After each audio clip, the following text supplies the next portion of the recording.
Sebelum saya bercerita berkenaan dengan diet dan kanser, pertama sekali anda semua kena tahu apa itu maksud malnutrisi.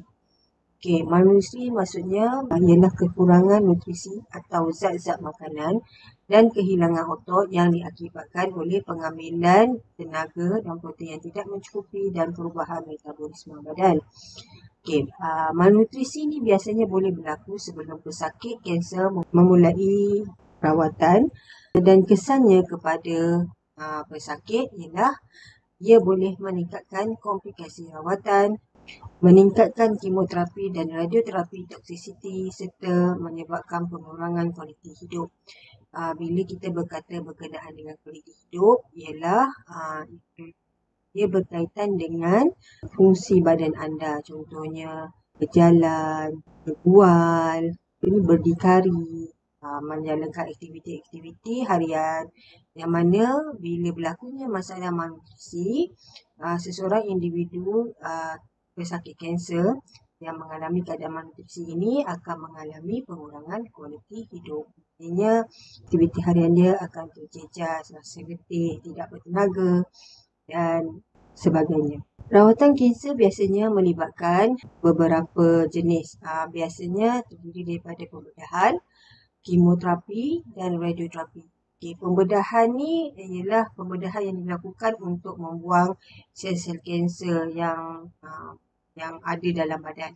Yang kedua adalah rawatan kemoterapi, di mana kombinasi ubat kemoterapi yang digunakan boleh meningkatkan kesan sampingan rawatan.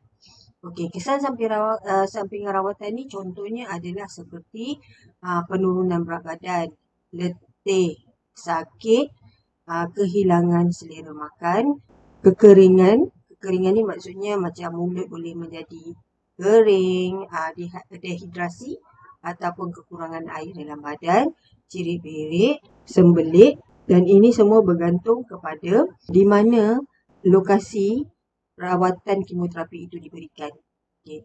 Biasanya kemoterapi ini digunakan untuk mengecutkan saiz tumor ataupun saiz barah tu, dan setiap individu akan mempunyai kesan sampingan yang berbeza.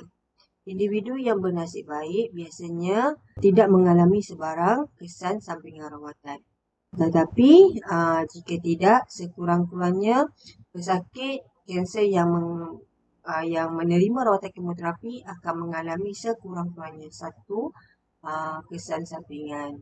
Ketiga, rawatan terakhir iaitu radioterapi. Satu lagi alternatif ataupun rawatan yang biasa digunakan untuk pesakit kanser. Okay, dan biasanya masalah pemakanan ataupun pengambilan makanan mungkin timbul bergantung kepada seperti kemoterapi tadi, di mana radioterapi itu diberi, kawasan yang terlibat dengan rawatan radioterapi itu, dan jumlah ataupun dos serta tempoh rawatan radioterapi itu digunakan. Terdapat kemungkinan untuk setiap pesakit kanser mengalami kesan sampingan rawatan sebelum daripada rawatan, ketika dan juga selepas daripada rawatan itu dijalankan. Seperti yang saya maklumkan tadi, antara kesan-kesan sampingan rawatan yang dialami, yang biasa, yang sering dialami oleh pesakit kanser adalah letih, loya atau muntah, hilang berat badan, sembelit ataupun susah mau buang air besar, perubahan diri rasa dan bau, cirit-berit dan hilang selera makan. Okey, ini antara kesan-kesan sampingan yang biasa kita nampak pada pesakit kanser. Akibat daripada penyakit kanser itu sendiri dan juga kesan sampingan rawatan yang diberikan, ia dapat memberikan kesan emosi dan sosial kepada pesakit kanser itu sendiri. Pesakit kanser sering mengalami kebimbangan dan juga kemurungan kerana mereka tidak tahu bagaimana nasib mereka dalam menjalani kehidupan sebagai pesakit kanser. Adakah mereka boleh sembuh sepenuhnya, ataupun adakah kemungkinan berlakunya relapse ataupun kanser yang berulang. Dan daripada segi imej, di mana kesan kanser itu sendiri kadang-kadang dapat memberi perubahan kepada imej. Contohnya ketika menjalani rawatan kanser, pesakit sering mengalami keguguran rambut yang akan menyebabkan mereka botak. Jadi bila botak, imej mereka boleh mengundang kepada rasa rendah diri dan segan untuk berhadapan di halayak ramai. Dan juga jika mengalami perubahan berat badan yang terlalu banyak, mereka menjadi terlalu kurus dan tidak cantik. Jadi ini semua memberikan kesan negatif kepada imej pesakit kanser, yang mana ini menyebabkan pesakit seterusnya akan mengalami kemurungan yang teruk dan juga kebimbangan yang semakin parah. So, apa yang berlaku? Sekiranya seseorang pesakit kanser, jika dia tidak makan dengan cukup, dia akan menyebabkan penurunan berat badan yang kedara. Dan sekiranya penurunan berat badan itu berlaku dengan cepat, dia akan menyebabkan keadaan malnutrisi tadi yang saya bagi tahu, iaitu kekurangan zat makanan. Dan apabila keadaan malnutrisi ini berlaku, dia akan menyebabkan meningkatnya risiko terkena kesan-kesan sampingan rawatan yang saya maklumkan sebentar tadi, seperti loya, muntah, cerit-birit, sembelit, kurang selera makan, letih, yang mana keadaan simptom ini akan menyebabkan lagi meningkatnya risiko untuk pengambilan makanan yang tidak mencukupi. So, keadaan ini dia menjadi satu pusingan kitaran yang sentiasa berulang-ulang sekiranya tidak dipantau dengan rapi. Jadi, apabila berlaku keadaan malnutrisi ini semakin teruk, kesan sampingan yang dialami akan menjadi lebih buruk dan seterusnya akan menyebabkan makan itu semakin tidak mencukupi, yang mana tidak cukupan ataupun jika tidak dapat mengambil makanan dengan secukupnya untuk keperluan badan, ia boleh mendatangkan kesan negatif kepada hasil akhir perawatan dan juga hasil daripada nutrisi akhir pesakit kanser. Dan ini boleh meningkatkan risiko mortaliti ataupun kadar kematian. So, apa yang perlu anda lakukan? Pertama sekali, mesti dapatkan nasihat pemakanan dari pegawai dietetik anda. Saya percaya di setiap hospital akan ada pegawai dietetik yang boleh dirujuk. Biasanya kalau hospital-hospital lebih kecil, rujukan kepada pegawai dietetik boleh dibuat oleh hospital tersebut kepada hospital yang mempunyai atau memiliki pegawai dietetik bagi nasihat pemakanan anda. So, perlu lakukan perubahan ini daripada sekarang. Jangan sampai pada keadaan badan anda sudah mengalami malnutrisi yang teruk, di mana apabila malnutrisi yang teruk berlaku, keadaan itu sukar dipulihkan. Apakah matlamat daripada segi pemakanan di kalangan pesakit kanser? Pertama sekali, kita kena pastikan berat badan kita tu pada tahap yang sepatutnya. Ini kerana berat badan yang ideal ataupun berada di dalam julat normal yang dikehendaki bermaksud status pemakanan yang optimal telah dikekalkan, di-preserve. Okey, jadi ada individu yang memiliki berat badan yang normal, biasanya kita akan galakkan ataupun intervensi diet yang dilakukan adalah untuk mengekalkan berat badan yang sihat. Tetapi jika berat badan yang dimiliki oleh pesakit kanser adalah berlebihan, sedikit penurunan berat badan boleh dilakukan dengan pemantauan rapat daripada pegawai dietetik. Ini kerana penurunan berat badan secara berlebihan pada satu masa tempoh yang singkat tidak bagus untuk kesihatan pemakanan pesakit secara keseluruhan. Jadi, untuk melakukan penurunan berat badan, mesti ada pemantauan dan panduan yang diberikan daripada pegawai dietetik yang menjaga anda. Okey, dan jika sekiranya berat badan anda berada pada tahap yang kita kategorikan sebagai kekurangan berat badan, pesakit digalakkan untuk menambahkan berat badan kepada tahap yang optimum ataupun pada julat normal. Perkara ini semua dilakukan untuk memastikan berat badan dapat dikekalkan pada tahap yang paling optimum supaya ia dapat meningkatkan kualiti hidup pesakit. Biasanya, saranan pemakanan pesakit kanser adalah di antara 30 hingga 35 kilokalori per kilogram berat badan setiap hari. Ini bermakna sekiranya anda seorang yang mempunyai berat sebanyak 50 kilogram, sekurang-kurangnya anda perlu mengambil tenaga sebanyak 1500 kilokalori sehari.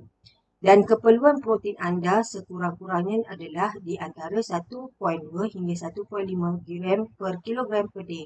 Dan ini bermakna pengambilan protein anda adalah lebih kurang dalam 62 gram per day.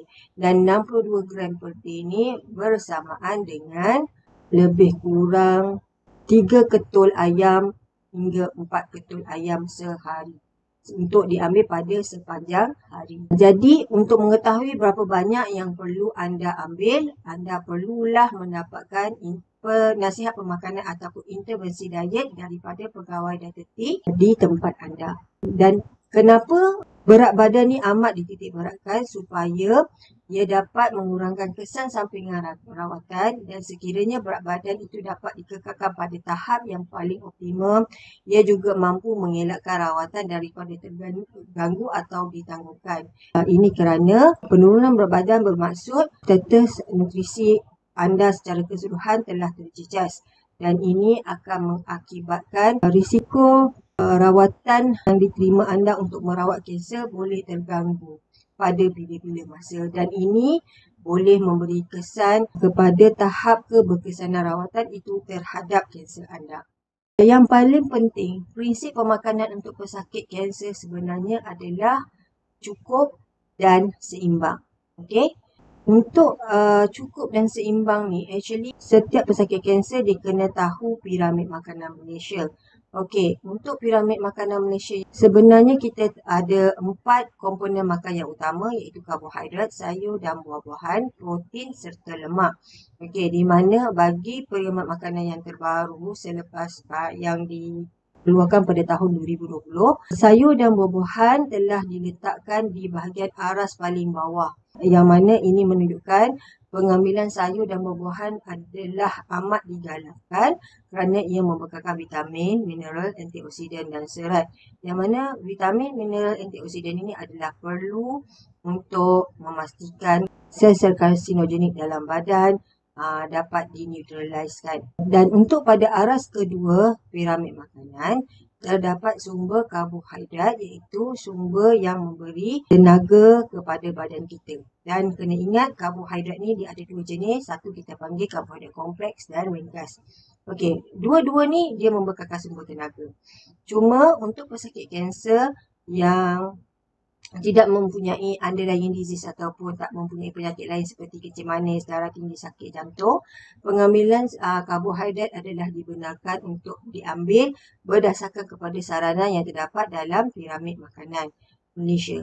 Jadi sumber makanan macam gula, aiskrim, kek, coklat masih boleh diambil dengan syarat anda punya penyakit lain seperti kencing manis adalah terkawal dan tidak berada pada tahap yang teruk lah. Dan itu juga bergantung kepada status pemakanan anda pada waktu tersebut. Sekiranya anda boleh makan dengan baik, biasanya untuk pesakit yang ada kencing manis ataupun underlying disease lain seperti jantung semua, ada serta-serta food yang kita minta dia elakkan.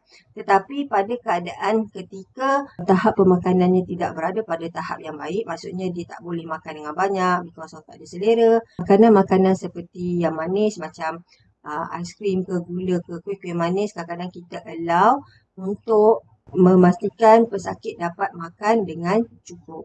And then untuk aras ketiga, kita ada kumpulan protein. Okey, kumpulan protein ni dia merupakan satu kumpulan yang makronutrien yang sangat penting untuk memastikan pembaikan tisu, untuk mewujudkan tisu-tisu baru, untuk membaiki tisu yang rosak dan bagi memastikan imunisasi badan sentiasa dalam keadaan yang terbaik.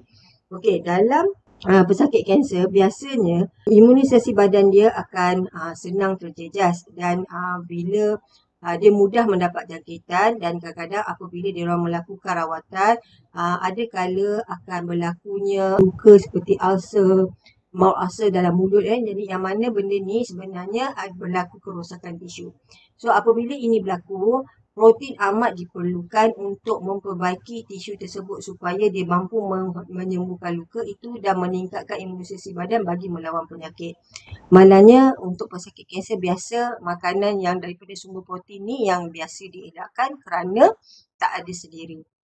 Ataupun maybe disebabkan ada berlakunya altered taste ataupun perubahan di rasa atau bau, itu menyebabkan tak dapat nak mengambil makanan tersebut. Okey, dan ada sesetengah food myths juga yang kata melarang daripada pengambilan makanan daripada sumber-sumber protein, yang mana saya akan ulaskan lebih lanjut nanti. Dan apa yang penting, protein ni biasanya datang daripada sumber ayam, ikan, daging dan legium. Okey, jadi kalau tak boleh ambil ikan, ambil ayam. Tak boleh ambil ayam, ambil daging. Kalau tak boleh ambil daging, boleh ambil seafood. Kalau tak boleh ambil juga seafood, ambil legume. So, banyak alternatif yang boleh difikirkan untuk memastikan pengambilan protein ni ada dalam makanan harian. Okey. Dan yang last sekali, di tingkat paling atas piramid adalah kumpulan makanan yang kita kategorikan sebagai lemak. Okay, lemak ni seperti macam minyak masak, minyak sapi, macam mentega, margarin. Okey, yang mana lemak ni merupakan tenaga backup ataupun tenaga simpanan yang dan juga digunakan untuk mengangkut vitamin dalam badan. Ingatkan tadi saya cakap yang sayur dan buah-buahan kita kena ambil dengan banyak, aras yang paling bawah, yang mana dia mengandung vitamin dan mineral. Let's say kalau kata kita tak ambil makanan yang berlemak, so this vitamin tak boleh nak diangkut ke seluruh badan. Okay, jadi bila saya kata boleh makan, bukan bermakna makan bersungguh-sungguh dengan kuantiti yang banyak, tidak. Dia mestilah mengikut keperluan. Okay, bila mengikut keperluan, dia tak boleh terlalu banyak sebab kita takut dia boleh menjejaskan penyakit lain seperti penyakit jantung contohnya ataupun darah tinggi, dan juga dia tak boleh diambil dengan kadar yang banyak kerana kandungan lemak yang banyak boleh menyebabkan peningkatan jisim lemak dalam badan yang secara tidak langsung boleh meningkatkan risiko terkenanya penyakit kanser. Jadi, kesimpulannya di sini, apabila seorang pesakit kanser nak makan, dia kena pastikan 4 komponen ni mesti wujud. Okey, so bila 4 komponen makanan ni tidak diambil secara serentak di dalam pinggan anda, ini bermakna pemakanan anda tidak seimbang dan tidak mencukupi. So, bila tidak mencukupi, badan actually tak menerima nutrien yang semaksimum mungkin. Untuk memastikan badan anda mampu untuk menyerap kesan rawatan supaya dia boleh bertindak dengan lebih baik dan bagi memastikan anda tidak mengalami masalah malnutrisi yang akan menyebabkan banyak kesan negatif kepada diri pesakit kanser. So, dalam nak memastikan kita ambil cukup dan seimbang tu, anda kena tahu tentang pinggan sihat Malaysia. Okay, dalam pinggan sihat Malaysia ni kita ada amalkan prinsip yang kita panggil suku-suku separuh. Kalau dilihat melalui pinggan ini, kita dapati pinggan kita yang kita guna untuk makan tu sepatutnya dia mestilah kelihatan di mana separuh daripada apa yang sepatutnya ada di atas pinggan adalah mesti terdiri daripada buah-buahan dan sayur-sayuran seperti yang nampak di sebelah kanan anda. Seterusnya, suku pinggan lagi perlu diisi dengan sumber protein iaitu ikan, ayam, daging dan kekacang. Okey, nak tahu suku protein tu contoh macam ikan, kalau ikan kembung yang sederhana saiz dia 1 ekor. Kalau ayam dalam 1 drumstick itu dikira suku. Daging lebih kurang dalam 80 gram yang dah dimasak, dan kekacang mesti lebih kurang dalam 1 cawan teh diletakkan pada suku pinggan tersebut. Dan another suku pinggan lagi mestilah terdiri daripada sumber makanan yang dipanggil karbohidrat tadi iaitu nasi, mi, roti, produk bijirin dan ubi. So, pastikan bila makan ada makanan ni.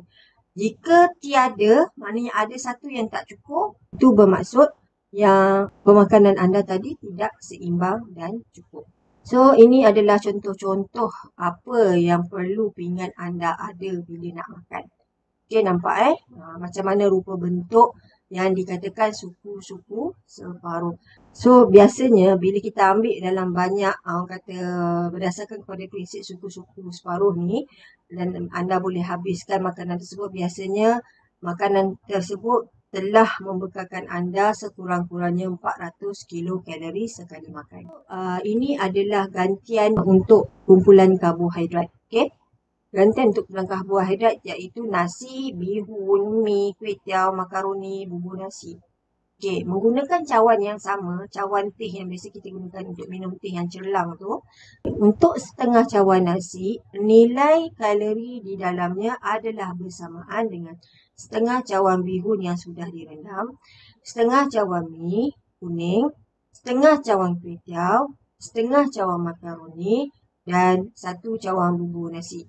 Ini bermakna kalau kata you ambil 2 cawan bubur nasi, serupa macam anda telah makan 1 cawan nasi. Begitu juga dengan roti tadi. Maknanya untuk setengah cawan nasi tadi boleh digantikan dengan 1 keping roti ataupun 1/3 keping chapati, 3 keping biskut, 3 sudu makan gandum, 1 biji ban kosong, 3 sudu makan oat. Okey, jadi kalau kata pada pagi, waktu pagi anda biasa suka makan sandwich, anda ambil 2 keping roti. So itu bermakna kalau anda convertkan, tukarkan 2 keping roti itu kepada nasi, anda seperti sudah makan 1 cawan nasi. Okey, yang mana semua portion yang saya bagi tahu tadi ataupun saiz hidangan yang saya bagi tahu tadi bersamaan ataupun boleh memberi anda sebanyak 75 kilokalori. Okay, so kalau you dah ambil 2 keping roti, maksudnya anda sudah makan 150 kilokalori. Satu lagi kumpulan karbohidrat yang saya mention sebelum ni adalah karbohidrat ringkas. Okay, karbohidrat ringkas ni biasa ciri-ciri dia paling senang nak ingat, dia rasa manis. Maknanya straightforward, bila kita makan dia rasa manis. Biasanya dalam bentuk buah-buahan, susu dan juga benda manis macam gula, gula perang semua tu. So, untuk karbohidrat ringkas yang sihat, biasanya kita galakkan ambil buah-buahan. Okay. Untuk 1 biji sederhana apple hijau, dia serupa macam kita ambil 1 biji sederhana apple merah ataupun 1 biji sederhana oren, setengah biji sederhana jambu batu ataupun 1 biji sederhana belimbing. So, contoh macam kata setengah biji sederhana jambu batu, nilai kalori dia adalah bersamaan macam anda makan 1 biji sederhana apple hijau. Walaupun jambu batu kita hanya ambil setengah.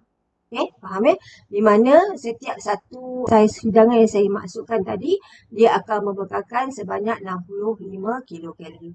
Okay, contoh kalau kata anda minum jus buah. Okay, bila you buat jus buah, biasa you akan guna maybe dalam 2 biji buah yang bersaiz sebesar 2 biji sederhana apple hijau.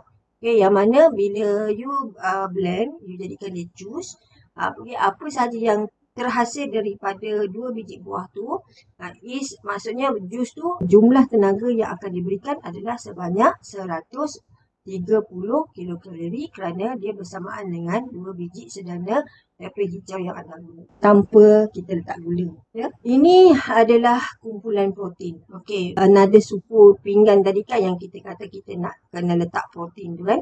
Okey. Untuk 1 peha ayam, dia bersamaan dengan 2 biji telur. Okey, maknanya dekat sini kalau kata saya tunjuk kat gambar rajah ni, setengah ketul peha ayam adalah bersamaan dengan 1 biji telur.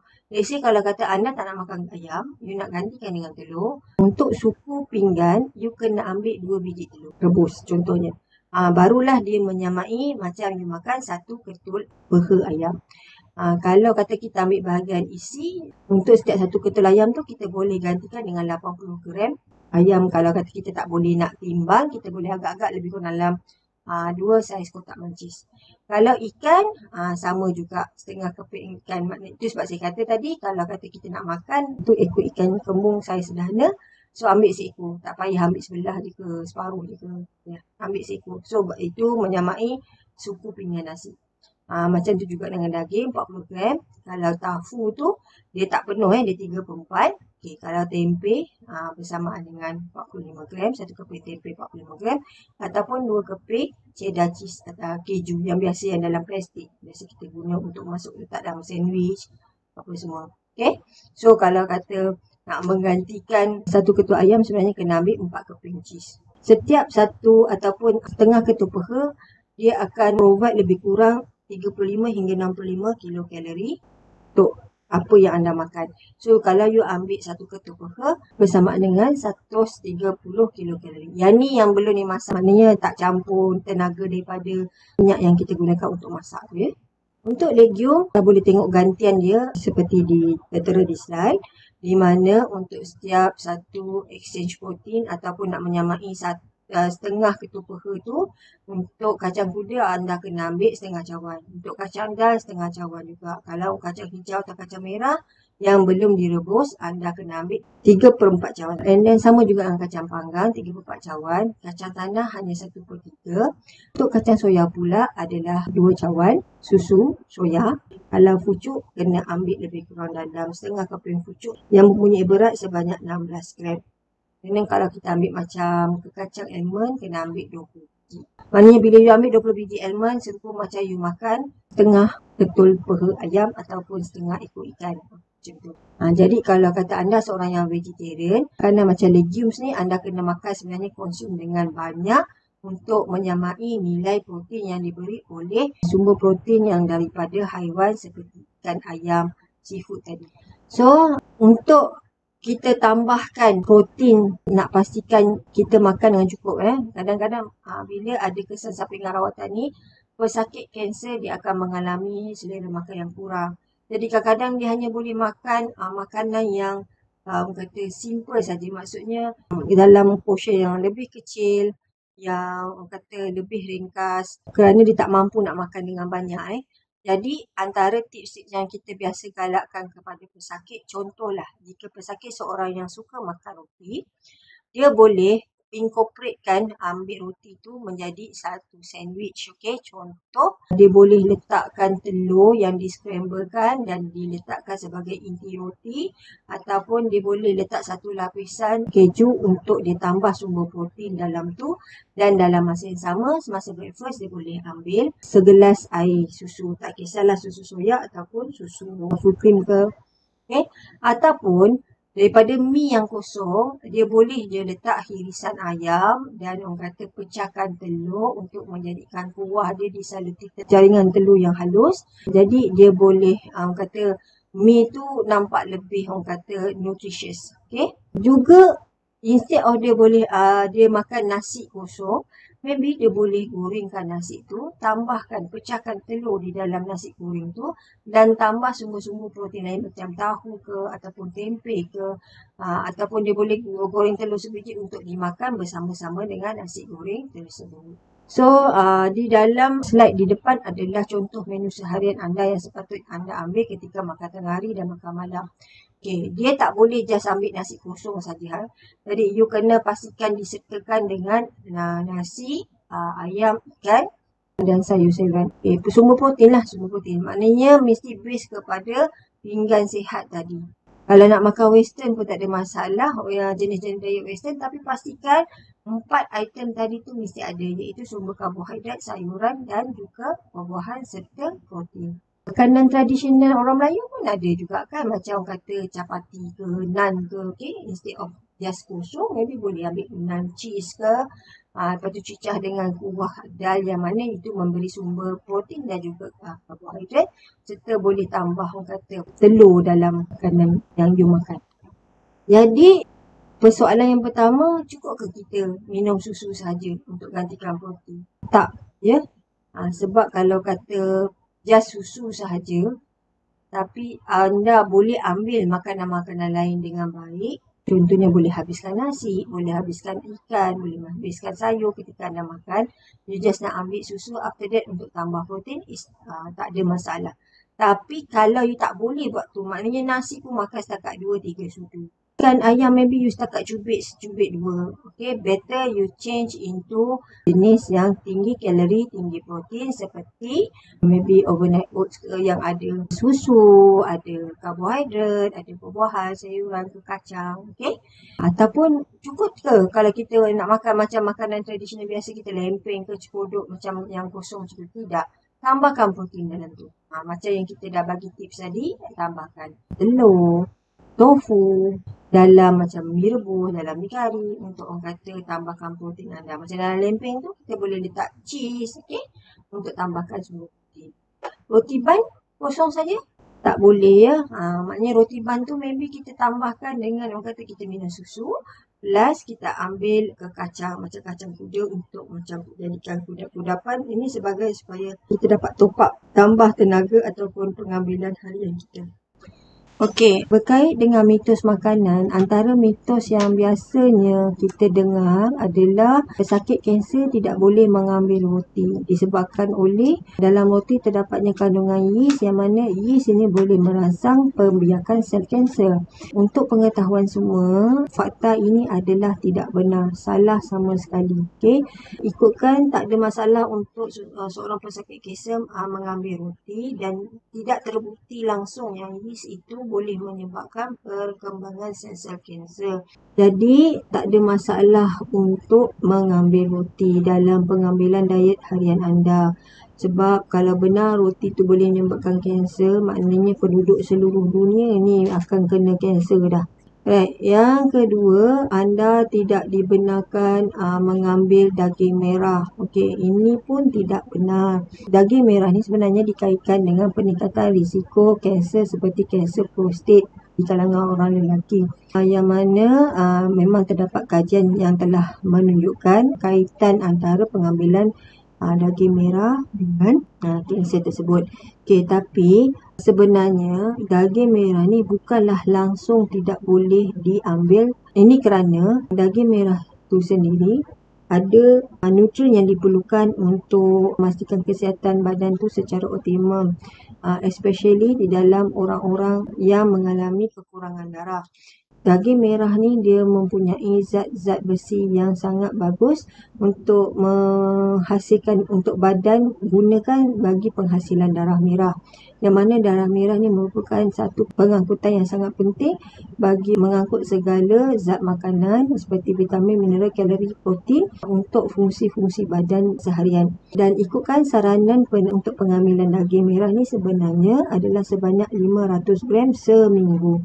So, dengan kadar pengambilan sekarang, rakyat Malaysia sekarang, saya rasa masih boleh dibenarkan untuk mengambil daging merah kerana daging merah ni biasanya kita biasanya jarang penduduk Malaysia mengambil lebih daripada 500 gram seminggu. Yang paling penting daging merah ni perlulah diambil yang daging, kita panggil daging lean meat, maksudnya kurang lemak. Buang segala lemak-lemak yang kita nampak dan hanya ambil lean meat saja. Okey, ada juga food meat yang kita dengar berkaitan dengan pengambilan makanan yang menjala, sayur menjala, panggil akar tak boleh sebab itu akan menyebabkan kanser akan merebak ke merata organ badan. Fakta ni salah ya, tak benar sama sekali.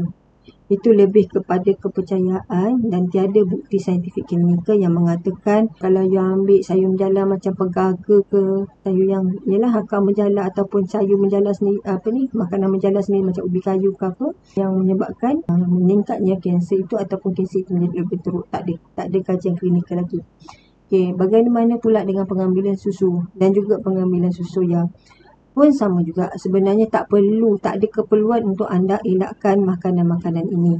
Ini kerana susu merupakan salah satu sumber protein yang biasa kita galakkan pesakit kanser ambil sekiranya dia tak boleh ambil sumber protein yang lain daripada haiwan, contoh macam seafood ke apa. Maybe dia mengamalkan pemakanan lacto vegetarian yang mana susu masih dibenarkan untuk ambil. Dan apakah pengganti protein yang paling baik bagi ikan, daging semua tu? Begitu juga dengan susu soya. Kadang-kadang setengah vegetarian ataupun ni dia tak boleh ambil even susu biasa kan. Jadi susu soya ni boleh digunakan untuk menggantikan sumber protein yang hilang daripada sumber haiwan itu. Dan berkenaan dengan susu soya yang dikaitkan dengan berlakunya risiko kanser payudara, di sini ingin saya maklumkan di mana ada beberapa kajian yang dijalankan di kalangan populasi Asia, perempuan Asia. Didapati dengan pengambilan produk-produk soya macam susu soya, tahu, tempe, kebarangkalian untuk seorang perempuan Asia terkena penyakit kanser payudara adalah lebih rendah berbanding dengan perempuan populasi barat. Ini dah terdapat 2-3 kajian juga yang telah dilakukan yang membuat comparison atau perbandingan di mana bila dikaji didapati Perbezaan pengambilan sumber soya ini berjaya menurunkan risiko terkena kanser payudara itu sendiri secara tak langsung. Bila anda dengar sesuatu nasihat daripada rakan taulan, kenalan ataupun saudara mara, jangan ambil bulat-bulat. Okey? Kalau boleh, pastikan anda rujuk semula perkara tersebut kepada individu yang diiktiraf untuk memberikan nasihat berkaitan perkara tersebut, iaitu pegawai dietetian. Hubungi mereka untuk pastikan fakta yang anda dapat itu betul. Jangan terima bulat-bulat dan amalkan benda tersebut sedangkan tak terbukti lagi perkara itu berlaku seperti yang didakwa, kerana ini akan menjejaskan pengambilan anda secara keseluruhan. Dan yang paling menakutkan adalah at one time anda akan sedar yang anda langsung dah tak ada pilihan makanan lagi dah untuk dimakan bagi memastikan makanan anda sihat disebabkan ketakutan yang tidak berasas. Bolehkah saya mengambil makanan bergoreng? Dia punya prinsip dia yang paling penting, kita kena tahu, kita kena pandai menilai apa pengambilan makanan kita sekarang. Contohnya, bila anda melakukan treatment, tengah melakukan rawatan, akibat rawatan tersebut anda dapati pengambilan makanan anda berkurangan daripada biasa dan anda telah mengalami penurunan berat badan secara mendadak, itu bermakna pengambilan makanan anda telah berlaku impairment ataupun dia menjejaskan pengambilan diet anda. Jadi sebenarnya tak ada masalah nak makan makanan bergoreng pada waktu tersebut. Lebih-lebih lagi apabila makanan lain langsung tak boleh masuk dalam tekak. Dengan syarat makanan bergoreng tu tidak induce kita punya rasa, maksudnya tidak menyebabkan kita punya kesan samping rawatan tu menjadi lebih teruk. Contohnya lah, setengah orang dia tak boleh, kalau yang tengah mengalami loya, muntah dia tak boleh ambil makanan yang bergoreng. Jadi kalau benda tu lagi menyebabkan anda punya kesan samping yang makin teruk, elakkan. Tapi by right, actually tak ada masalah nak makan, especially kalau anda tengah mengalami masalah pengambilan diet yang teruk, yang tidak mencukupi. Cuma jangan goreng terlalu hangus sampai hangus dekat bahagian tepi-tepi tu, sebab bila ada tanda-tanda hangus ataupun terlalu keras, terlalu masak overcook punya masakan, yang bahagian overcook tu nak kena elakkan, tak boleh ambil, sebab yang tu dia ada bahan yang boleh meningkatkan risiko kanser tu meningkat.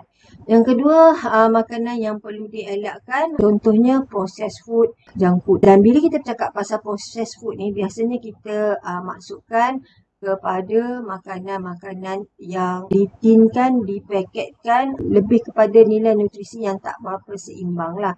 Macam fast food, McD ke, ataupun jenis yang processed food like prepared food macam patty burger, sausage, apa semua tu. Cuma bila, macam saya cakap sebelum ni, bila anda mengalami kesan sampingan rawatan dan orang kata sekiranya tiada lagi makanan lain yang anda boleh makan, biasanya kita masih benarkan.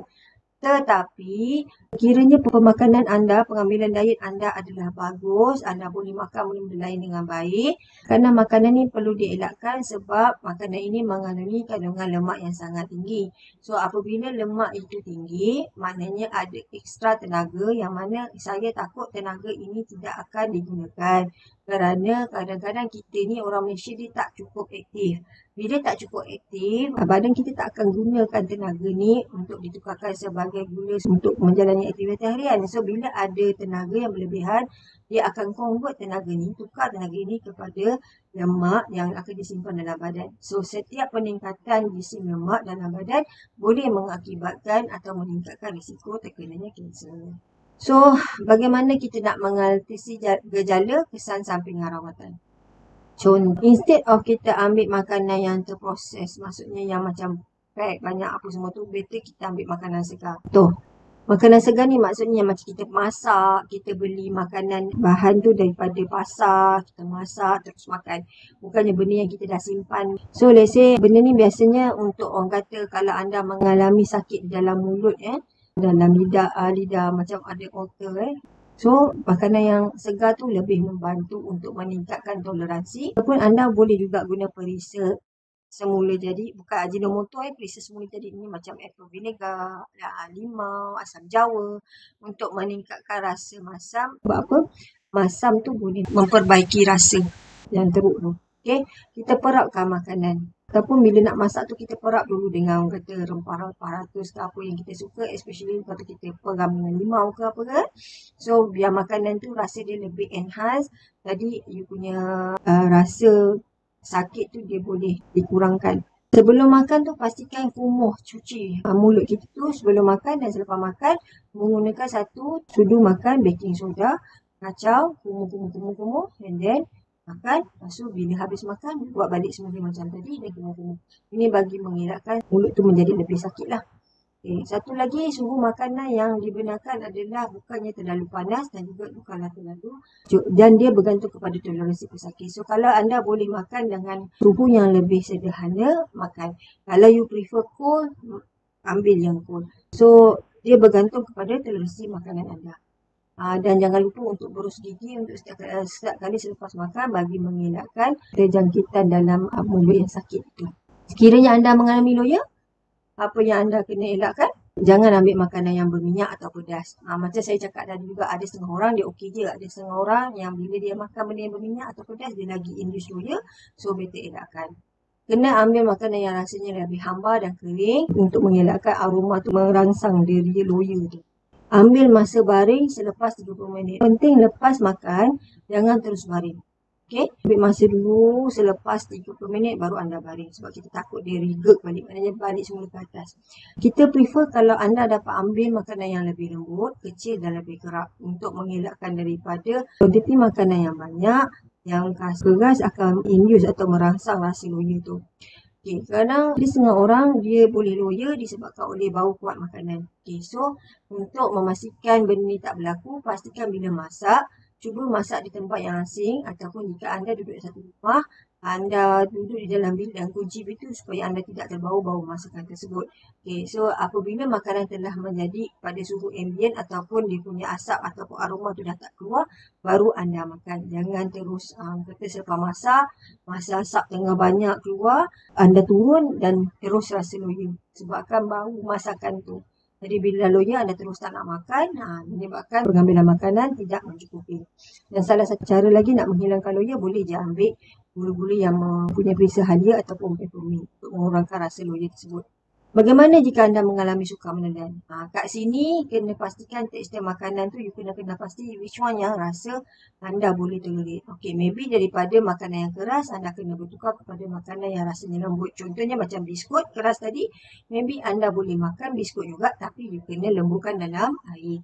Lepas tu anda maybe terpaksa tukar konsistensi makanan. Instead orang kata yang solid biasa tu yang macam nasi, roti, maybe you kena tukar kepada soft macam bubur, ataupun jika teruk lagi boleh ambil dalam bentuk macam puree, blend, bergantung kepada tahap kesukaran anda menelan tu. Kalau boleh ambil puree, ambil puree. Kalau boleh ambil yang blend, ambil blend. Jangan ambil yang lebih kasar daripada tersebut kerana itu boleh melukakan anda punya kawasan organ untuk menelan. Dan jika itu berlaku, dia akan lagi teruk. Bila lagi teruk, lagi susah anda nak makan. Pastikan anda makan dengan cukup. Dan yang paling penting, makan small and frequent. Jangan makan dalam kuantiti yang banyak sebab takut anda akan muntah. Dan makanan secara kecil dan kerap, maknanya ambil makanan tu sikit-sikit tetapi lebih kerap, lebih mudah ditoleransi oleh pesakit yang mengalami masalah suka menelan. Jika anda mengalami cirit-birit, okay, apa yang perlu anda buat? First, kena avoid goreng dan pedas. Lepas tu minuman beralkohol dan kafein, produk susu atau penyusu, serta pengambilan berlebihan minuman manis macam soda, jus buah atau teh yang boleh menyebabkan osmotik diarrhea. Dan juga makanan yang boleh menghasilkan gas macam kubis, bawang. Apa yang perlu anda lakukan, anda kena ambil air 1 gelas setiap kali cirit-birit. Maknanya kalau 10 kali cirit, 10 gelas air lah kena ambil. Maknanya setiap kali anda pergi ke tandas, after that dah keluar kena minum air 1 gelas. Lepas tu pengambilan makanan yang tinggi potasium dan natrium jika cirit birit anda teruk. So bila kita cirit birit teruk, biasanya kita akan letih, lemah dan kita rasa macam sangat dehydrated. Okey, so apa yang anda boleh lakukan? Anda boleh ambil makanan seperti buah pisang, prune, kurma untuk meningkatkan kadar potasium, ataupun anda boleh ambil air yang macam isotonik, air sukan tu untuk replace balik mineral-mineral yang hilang. Dan amalkan makan sedikit dan gerak, sebab biasanya bila cirit birit ni, apabila kita masukkan makanan dia akan cirit balik sampai benda tu settle. Jadi untuk pesakit kanser, kita tak boleh nak macam berpuasa sepanjang waktu cirit birit. Kalau teruk kadang-kadang macam 2 hari, 3 hari, even seminggu pun ada kan. Jadi apa-apa pun tetap kena makan. So bila makan tu pastikan sikit dan gerak. Dan yang paling penting sekali untuk orang yang ada masalah kanser, apa yang perlu dititik beratkan adalah pengambilan air dalam badan dia. Kenapa? Air itu penting untuk memastikan badan dapat berfungsi dengan baik. Yang kedua, untuk memastikan badan dapat mengekalkan kelembapan dalam badan, kekalkan suhu badan normal, dan organ-organ seperti ginjal dapat berfungsi dengan baik. Diingatkan untuk seseorang individu sihat, badan manusia ni sebenarnya hampir 70% adalah air. So kalau air tu kurang dalam badan, dia serupa macam badan kita tak dapat nak berfungsi dengan baik, sebab segala pengangkutan macam vitamin, mineral, kalori, protein semua tu dia akan diangkutkan oleh darah, yang mana darah tu memerlukan air untuk memastikan dia berfungsi dengan baik lah. Dan saranannya adalah pengambilan air mesti pastikan sebanyak 8 gelas sehari, dan sekiranya anda mengalami gejala muntah atau cirit birit, anda dinasihatkan untuk meningkatkan pengambilan air daripada 8 gelas tu, kena ambil lebih lah. Macam saya cakap tadi, kalau cirit birit lebih 10 kali, maknanya 10 gelas air kena ambil. Okay, dan biasanya saranan keperluan seharian yang biasa untuk orang dewasa adalah 30 ml hingga 35 ml kilogram per berat badan.